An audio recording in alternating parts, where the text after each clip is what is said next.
Salam damai sejahtera saudara-saudaraku yang terkasih pencinta firman Tuhan. Berjumpa kembali dengan Bible Learning with Father Joseph. Saya masih di kota Bandung, kota Parahyangan. Coba saya mau ngecek siapa penonton Bible Learning dari kota Bandung. Anda dari paroki mana, dari gereja mana. Karena apa? Tadi saya kan nganter teman saya untuk akupuntur, tusuk jarum, seorang Romo gitu. Begitu lagi di antrian, tiba-tiba ada dua orang oma langsung menegur saya. Romo, saya penonton Bible Learning loh Romo. Waduh, saudara-saudaraku, bagaimana kabar Anda semua hari ini? Saya berharap, saya berdoa buat Anda semua. Semoga hari ini Anda tetap bisa berpegang pada Tuhan. Meskipun hidup Anda mungkin sedang berat-beratnya. Saudaraku, kalau saya bertanya kepada Anda, siapa yang hidupnya lagi berat? Saya banget Romo. Tantangannya lagi banyak Romo. Cobaannya lagi bertubi-tubi Romo. Pergulatannya lagi gak udah-udah Romo. Belum selesai-selesai, belum ada titik terangnya. Saudara-saudara, di saat-saat seperti itu, jangan pernah lepaskan pegangan Anda pada Tuhan. Meskipun ada begitu banyak alasan buat Anda untuk menyerah, melepaskan pegangan, mengharapkan sesuatu yang baik datang dari Tuhan. Tetap peganglah Tuhan sebagai andalan dan kekuatan. Saudara-saudaraku, ada kalanya kita bertanya dalam hidup, kenapa sih Tuhan membiarkan aku gagal? Kenapa Tuhan tidak membiarkan semua hidupku itu lancar-lancar saja? Kenapa sih harus ada tantangan? Kenapa harus ada cobaan? Kenapa harus ada pergulatan, Romo? Tuhan kenapa nggak biarkan hidup semua manusia itu baik semua? Jangan sampai ada orang jahat, jangan sampai ada pengalaman-pengalaman buruk dalam hidup manusia. Saudara-saudara yang terkasih, seorang Romo Yosef hari ini betul-betul dibuka pikirannya dengan firman Tuhan. Karena begini, ada kalanya hidup yang kita jalani itu tidak bisa kita pahami seutuhnya. Kenapa sih dia kan orang baik, dia kan seorang pelayan, dia seorang pewarta. Kok hidupnya kok hancur bener ya? Sakitnya sampai kayak gitu misalnya. Sampai kurus, sampai habis-habisan Romo. Padahal kita semua tahu dia orang baik. Kenapa Tuhan mengizinkan orang baik menderita? Kenapa sih Romo, waktu saya sebelum gagal Tuhan gak kasih petunjuk? Setelah gagal, Tuhan kenapa membiarkan aku gagal? Tuhan kenapa mengizinkan sesuatu yang tidak baik terjadi dalam kehidupanku? Nah, saudara-saudara, hal-hal yang seperti itu tidak mudah untuk dipahami, diserap oleh akal budi manusia. Bahkan oleh iman yang standar, oleh iman yang biasa-biasa saja. Kadang-kadang hal-hal terberat dalam hidup manusia, di mana manusia sedang berada di ujung tanduk, tidak bisa mengerti, tidak bisa memahami, diperlukan kacamata baru, yaitu kacamata iman yang kita dapat dari firman Tuhan. Dibacakan saudara-saudara Markus bab 6 ayat 45 sampai 52. Saya yakin teks ini sudah sering kali Anda baca. Saya yakin teks ini kalau Anda buka kitab suci Anda sudah banyak coretan-coretannya, sudah banyak garis-garisnya. Teks ini pun Yesus berjalan di atas air, menenangkan badai angin taufan di atas danau. Sudah sering beberapa kali saya bikin videonya. Tapi hari ini saudara-saudara, pikiran saya terbuka. Tuntunan Roh Kudus yang membuat saya sadar. Tuhan terima kasih. Bahkan saya berani bersyukur, saya berani berterima kasih terhadap semua pengalaman-pengalaman yang tidak baik yang pernah terjadi dalam kehidupan saya. Itulah saudara-saudaraku. Nah, teks ini Yesus berjalan di atas air, Yesus menenangkan badai, para murid ketakutan. Itu sudah sering kita baca. Tapi hari ini saudara-saudara, begitu saya baca, baru di ayat 45 saya langsung tek gitu. Anda pernah gak baca kitab suci itu sampai tek? Kalau udah tek gitu berhenti, nikmati teksnya. Karena begini, di ayat 45 saudara-saudara dikatakan gini. Sesudah memberi makan 5.000 orang, nah ini dia. Sesudah memberi makan 5.000 orang, penginjil Markus membiarkan kepada kita jangan buru-buru beralih ke teks selanjutnya. Karena apa? Bayangin Tuhan Yesus di perikop sebelumnya memberi makan 5.000 orang. Markus mau menunjukkan pada kita, jangan buru-buru melewati peristiwa itu. Pertahankan rasa terpukau kita, rasa kagumnya kita, rasa luar biasanya. Karena apa? Bisa memberi makan 5.000 orang itu bukan pengalaman biasa. Maka disebut mukjizat penggandaan roti. Bukan sekedar 1-2 roti saja, tapi untuk 5.000 orang. Di tempat yang sepi, di tempat yang terpencil. Bukan perkara mudah. Uang yang banyak saja tidak bisa memberi mereka makan. Nah, di sini saudara-saudara, bisa kita bayangkan para murid 5.000 orang sedang terpukau, sedang membicarakan peristiwa yang baru saja terjadi. Betapa hebatnya, betapa dahsyatnya pribadi yang ada di hadapan mereka ini. Kok bisa memberi makan, bisa mengenyangkan orang sebanyak itu? Mereka pasti kagum, mereka pasti terpukau. Nah, dengan di Markus bab 6 ayat 45, sesudah memberi makan 5.000 orang, penulis Markus memberi petunjuk buat kita. Rasa kagummu, rasa terpukaumu terhadap peristiwa penggandaan roti jangan berlalu begitu saja. Hal inilah saudara-saudara yang seringkali terjadi dalam kehidupan kita. Contoh, misalnya tadi pagi di Bandung saya makan miswa. Siapa yang tahu miswa? Itu di Jakarta jarang sekali. Bukan bihun, bukan mie. Miswa, enak sekali. Nah, tadi siang saya makan batagor. Bisa bayangin saudara-saudara, habis makan miswa yang enak luar biasa, siangnya saya makan batagor yang tidak kalah enak. Otomatis rasa miswa, kenangan makan miswa, enaknya miswa itu udah langsung berlalu. Tergantikan oleh makanan yang lebih enak lagi, yaitu batagor. Nanti malam kalau saya makan lagi, misalnya saya makan sayur asem gitu ya di Bandung, lebih enak lagi. Otomatis miswanya pasti lupa rasanya kayak gimana. Cecapan di lidah ini bagaimana. Apalagi batagornya juga ikut terlupakan. Seperti itulah hidup manusia. Sesuatu yang enak, sesuatu yang mengagumkan, sesuatu yang membuat kita tuh terpukau, sesuatu yang tidak biasa. Mungkin waktu makannya sampai wow gitu. Tapi begitu hitungan jam udah berbeda, udah berganti. Contoh paling tepat itu ibu-ibu kalau beli sepatu atau beli tas. Kalau itu tasnya baru, sepatunya baru, wah ilah dibangga-banggain di foto-foto, pose sana, pose sini. Coba kalau udah punya tas yang baru lagi, 2, 3 lagi, yang lama segera tergantikan. Karena kita lupa, karena kita bosan, karena kita terdistrak kepada hal yang lain lagi. Itu yang Injil Markus tidak mau. Jangan biarkan keterpukauan kita pada peristiwa Yesus yang memberi makan roti kepada 5.000 orang ini berlalu begitu saja. Saudara-saudara, memorize in your mind. Ingat-ingat baik-baik kebaikan-kebaikan Tuhan.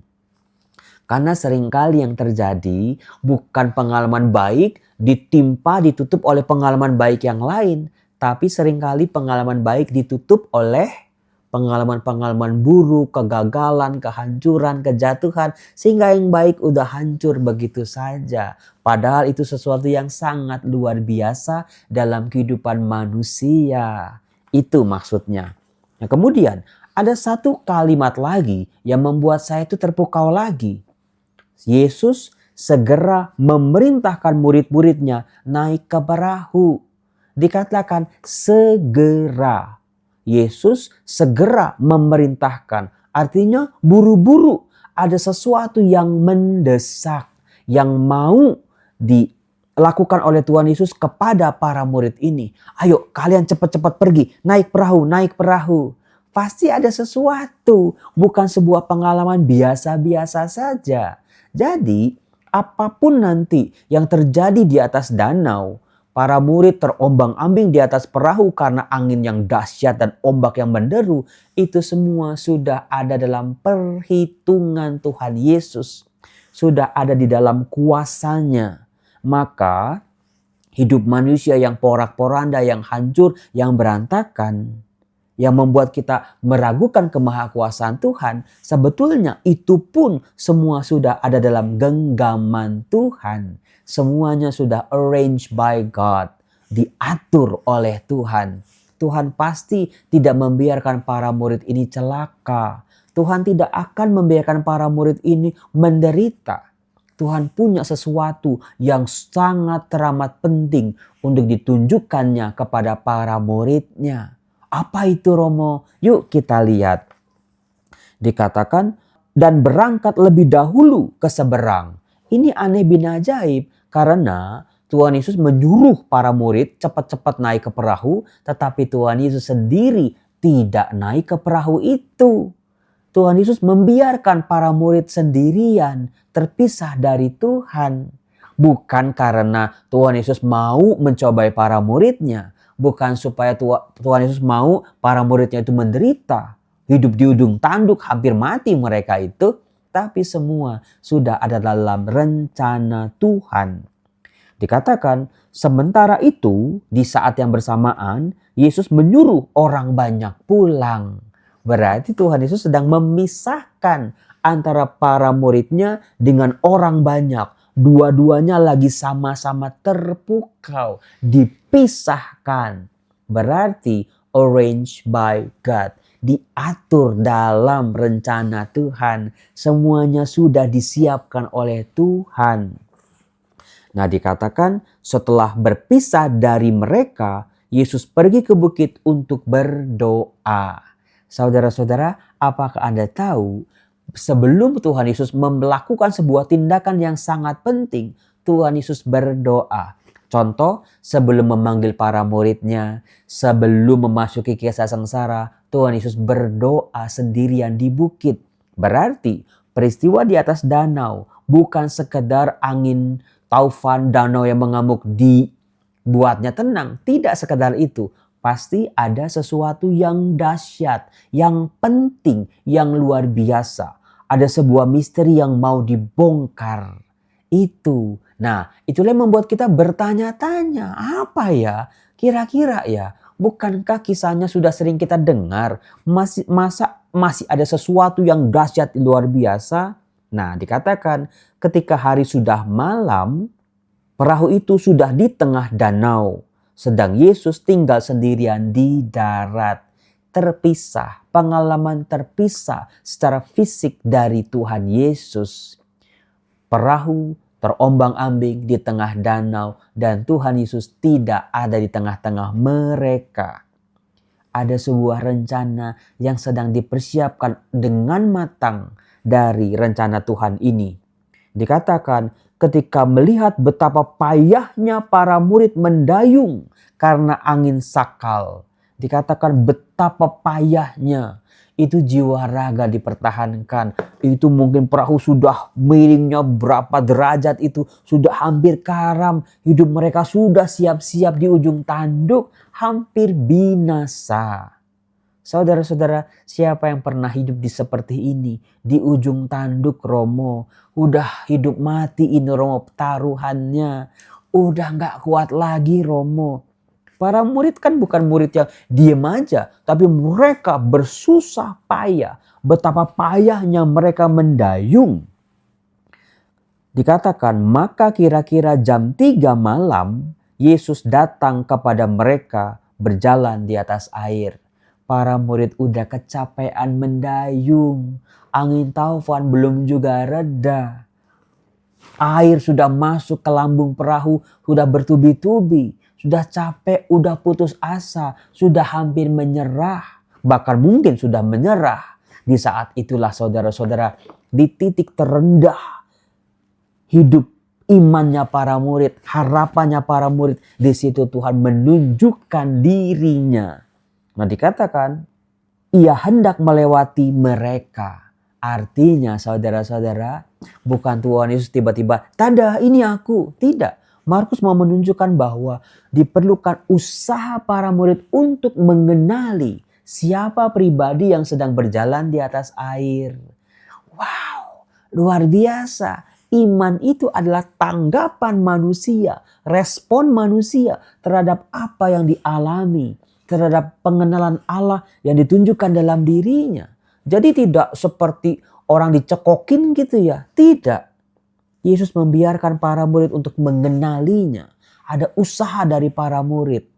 Tapi kita bisa melihat di sini. Mereka mengira bahwa ia adalah hantu.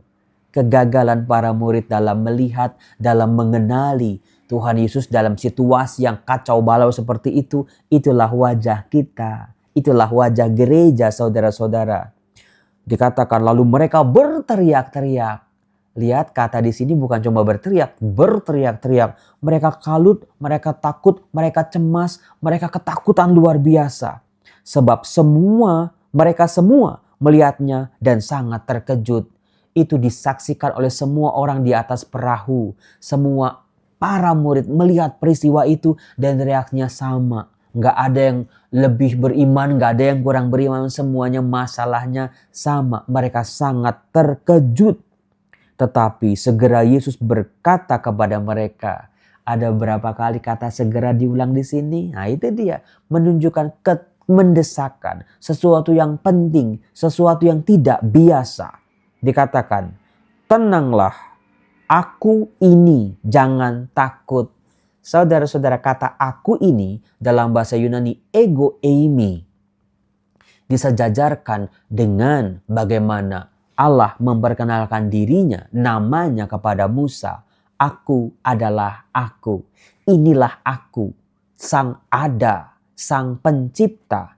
Sementara Tuhan Yesus yang berjalan dengan tenangnya di atas badai mencerminkan Tuhan Yesuslah yang jauh lebih berkuasa daripada air, gelombang, angin, dan taufan. Mencerminkan Allah yang menciptakan di Kejadian bab 1. Allah yang lebih berkuasa daripada air dan daratan. Saudara-saudara, itulah peristiwa yang sangat penting. Tuhan Yesus mau menunjukkan siapa dirinya yang sesungguhnya. Maka persiapan para murid juga harus dipersiapkan dengan matang. Tidak lagi sambil makan, tidak lagi dalam perjalanan, tidak lagi duduk-duduk di atas rumput. Pengenalan akan Allah dalam diri Yesus Kristus justru lahir pada saat hidup para murid sedang di ujung tanduk. Sedang banyak gelombangnya, sedang banyak cobaannya, sedang karam saudara-saudara. Itulah luar biasanya Tuhan Yesus Tuhan kita. Lalu Yesus naik ke perahu mendapatkan mereka. Dan angin pun redalah. Mereka sangat tercengang dan bingung. Sebab sesudah peristiwa roti itu mereka belum juga mengerti. Dan hati mereka tetap degil. Saudara-saudaraku yang terkasih, reaksi para murid melihat peristiwa yang dahsyat itu. Tetap ada yang percaya, ada yang degil. Maka iman itu lahir bukan dari keterpaksaan manusia. Didikte oleh Allah, dipaksa oleh Allah untuk percaya. Tapi lahir dari hati manusia. Tuhan, aku mau hari ini bisa berjalan dengan tenang di atas badai-badai kehidupanku. Kadang-kadang banyak hal yang menakutkan. Kadang-kadang banyak hal yang mengkhawatirkan dan cemas. Tapi bersamamu Tuhan, aku akan berjalan dengan tenang di atas badai kehidupanku. Aku mau Tuhan, pengalamanku di masa lalu pun yang berat, yang pahit, yang gagal. Sekarang dibuka dengan kacamata yang baru. Semuanya sudah diatur oleh Tuhan. Disitulah makanya kita masih bisa bersyukur terhadap semua hal yang pernah terjadi dalam kehidupan kita. Justru dalam pengalaman berat, pengalaman sendiri, pengalaman hampir hancur, bahkan sudah hancur, Tuhan mau menunjukkan siapa dirinya buat kita. Saudara-saudaraku, katakan di kolom komen, saudara-saudara, Tuhan Yesus, aku mau berjalan dengan tenang bersamamu meskipun di atas badai kehidupanku. Semua ketakutanku, semua kecemasanku, pikiran, perasaan, overthinking, banyak pikiran juga bisa bikin sakit saudara-saudara. Semuanya Tuhan kuserahkan, pegang tanganku. Oh Tuhan, pimpinlah langkahku, ku tak dapat jalan sendiri.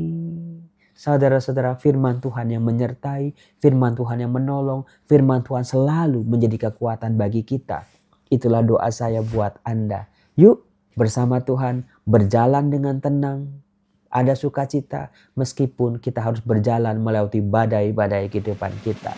Karena Tuhan kita jauh lebih besar daripada badai yang terhebat sekalipun. Bye-bye, Tuhan Yesus memberkati.